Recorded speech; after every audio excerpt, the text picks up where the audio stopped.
There is another hypocrisy that we have found on the back of Ben Shapiro. Ben Shapiro, a very big political commentator nowadays, very, very popular, very well known on the right wing, especially.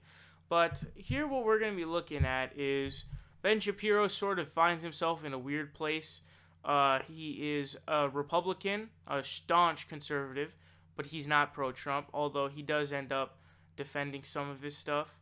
But here is what he tweeted out. Okay, Ben Shapiro tweeted out saying, "What if, hear me out here, not every policy with which you disagree is morally equivalent to the policies of the worst mass murderers in history." So this is basically in response to people calling them and comparing what the Trump administration has been doing to the Nazis. Because, you know, admittedly, what they're doing is, you could draw some similarities, dude. I mean, come on. You're talking about separating families, putting children in fucking cages. I shit you not, in cages. And you're talking about, they would literally go to the migrant parents and be like, "Oh, we're going to take them for a little bit to go bathe." And then a couple hours later, like, "Holy shit, they're not coming back." That's fucking insane. That's insane. That is such a tactic of the fucking Nazis, dude. It's insane. But comparing them to Nazis, I'm not too much of a fan of that. But when it comes to certain policies, if you're going to draw a comparison or some similarities, I mean, it's hard not to in this certain case specifically. But here's something interesting, too. You guys may know Godwin's law. He's basically the dude who made up the thing of, like, as the conversation goes on, the chance of someone mentioning Hitler goes up.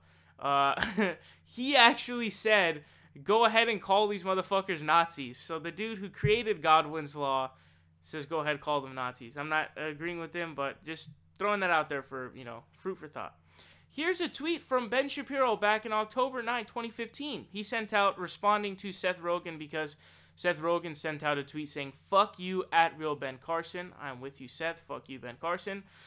Here's what Ben Shapiro sent out saying. He said, "At Seth Rogen can go fuck himself, given his worship for second Holocaust incentivizing Obama." Holocaust incentivizing Obama. What the fuck does that mean? Okay, what line do you draw? And I know, here's the thing, okay, we all know this about Ben Shapiro, okay? Ben Shapiro says, "Oh, the left are victims, and all these people are victims, and they always want to be the victim, they play the victim." But there's nobody on the face of the planet who uses and who just spams the button of anti-Semitism more than Ben Shapiro. He called Barack Obama an anti-Semite. He calls anybody that supports Barack Obama a Gino, Jew in name only. Okay, this is a tactic used by a lot of different people, whether it be Rhino, etc., etc. But seriously, and recall that I think it was like 70% of Jews in one election voted for Obama. So, according to Ben Shapiro, 70% of Jews who voted, you're not Jews. Okay, you're just Jew in name only. You're not really Jewish, according to Ben Shapiro. But he also, when he got into an argument with Patton Oswalt on Twitter, Patton Oswalt called him a neocon because he's a fucking neocon, and he says, "Oh, you're just saying that because that's an anti-Semitic slur." What the fuck are you talking about? He compared him to, Irving Kristol or some shit, and he's like, "Oh, you're comparing me to him because we're both Jews." No, you stupid fuck. It's because you're both neocons. He's the father of neoconservatism. So, Ben Shapiro, like, dude, you're the biggest hypocrite on the planet, okay?